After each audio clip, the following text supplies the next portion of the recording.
से मोर प्राथमिक परिचय देवाक जेहेतु आप अनुरोध कले आम सुदूर तालचेर अनुगुड़ आसचु। तालचेर कलमछुई बोली गोटे गाँ अच्छी हिंगुआ पीठ पाखे से गाँव आम आसीचु। आमर गोटे से अनुष्ठान अच्छी गोपबंधु मानव कल्याण समिति जहाँ 22 वर्षर अनुष्ठान आम जीवन को आम मेंबर्स अच्छा 250 मेंबर्स समस्त गोटे इच्छा जे सेवा समर्पण दिगरे निजको उत्सर्गीकृत करवा मूल लक्ष्य। तेणु आमर जिला स्तर में विशेषकर अनुगुल जिला कोण अनुकोण जेते गाँ अच्छी दुखी दरिद्र दुस्थ पीड़ित अवहेलित यही लोक मान आम जाकि सेवा जोगे दौ।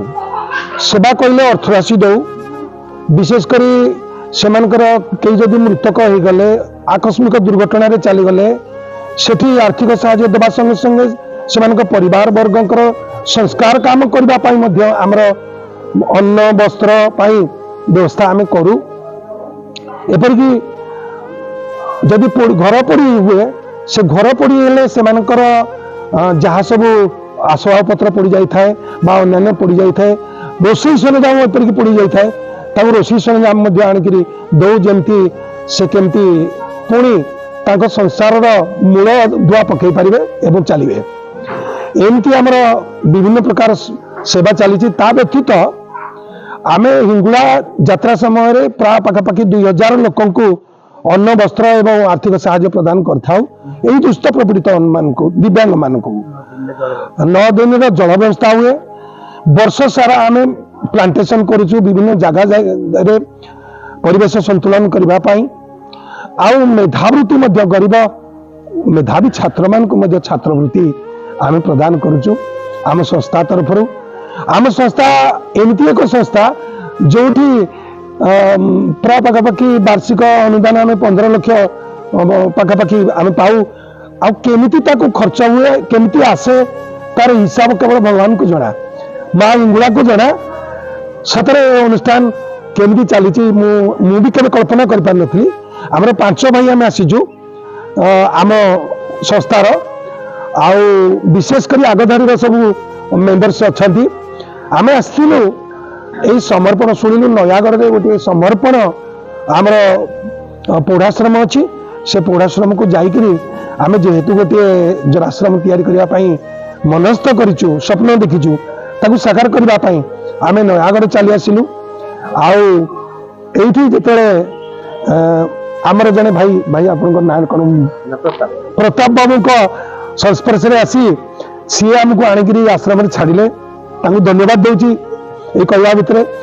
एवं विशेषकर आम जो समर्पण अनुष्ठान देखिलु तार एनवायरनमेंट परिवेश एवं स्टाफ रेसिडेंट जिते सब रही एक अनुष्ठान रही मु भावुची बोधुए भगवान आशीर्वाद नथिले गोटे अनुष्ठान गड़ी उठी न था। एवं विशेषकर सरकारी अनुदान प्राप्त है किंतु प्रथम समय केते हार्डशिप पड़े अनुष्ठान को आरंभ करने मु शुणिली आमर पूर्वतन मंत्री अरुण बाबू से अरुण साहू महोदय सम्मानस्पद सी यार शुभदृष्टि पकईकि अनुष्ठान तैयारी करते बड़ अनुष्ठान आखि पाउनी एवं से बहुत सुंदर भाव चली। आम अंतेवासी मान प्रतिक्रिया नहीं अंतेवासी माने जो सुख अनुभव कर घर आम बुली जाइछु। विशेषकर घर कौन आम से जिनस को पूरा बहुत दूर को छाड़ दीचु।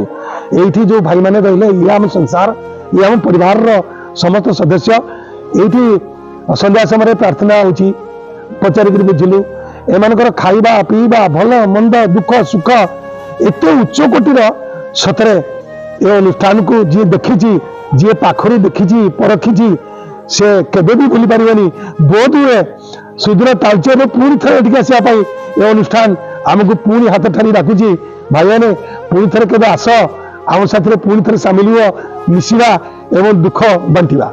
धन्यवाद ना ये समर्पण जहाँ देखिली मु अंतवासी मान पाखु जहाँ शुणिली ଆପଣମାନଙ୍କ ଯେଉଁ ସେବା ଦେଉଛନ୍ତି ସେମାନେ ତାଙ୍କ ଘର ବି ଚିନ୍ତା କରିନାହାନ୍ତି ଆମ ଘରେ କିଏ ଥିଲେ। ଆପଣମାନଙ୍କ ସେବା ମୁଁ ଈଶ୍ୱରଙ୍କ ପାଖରେ ପ୍ରାର୍ଥନା କରୁଛି ଏଇ ଯେଉଁ ସେବା ଦେଉଛି ଏଇ ସେବା ପାଇଁ ଆପଣମାନଙ୍କୁ ଆଉ ଏଇ ସଂସ୍ଥା ଏ ଅନୁଷ୍ଠାନକୁ ବହୁତ ଖୁସି ଆଉ ସେ ଜଗନ୍ନାଥଙ୍କୁ ପ୍ରାର୍ଥନା କରୁଛି ଆହୁରି ଭଲରେ ଭଲରେ ଆହୁରି ଆଗେଇ ଚାଲୁ।